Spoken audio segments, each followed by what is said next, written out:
যদি কখনো রাস্তার পাশে এভাবে খেজুর গাছ দেখেন তো কখনো এটাকে যাবেন না। প্রথমে এসে এইটা থেকে দুইটা পাতা ছিঁড়ে নেবেন। ছিঁড়ে নেওয়ার পরে এইভাবে দুই হাতে নেবেন। নেওয়ার পরে একটাকে এইভাবে অর্ধেক করে নেবেন। তারপরে এটাকেও এইভাবে অর্ধেক করে নেবেন। নেওয়ার পরে আবার চারটাকে এইভাবে সাথে লাগিয়ে নেবেন।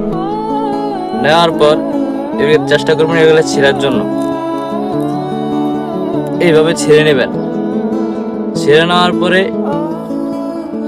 এখানে কয়টা হইলো? একটা, দুইটা,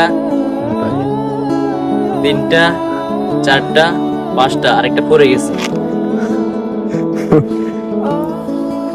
ছয়টা, সাতটা। সাতটাকে এইভাবে হাতে নেবেন।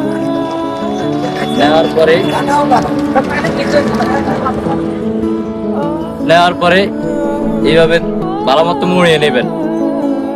নিয়ে এবার হাতে নেবেন, হাতের মুঠোর মধ্যে নেওয়ার পরে ভালো মতো ঘষে নেবেন।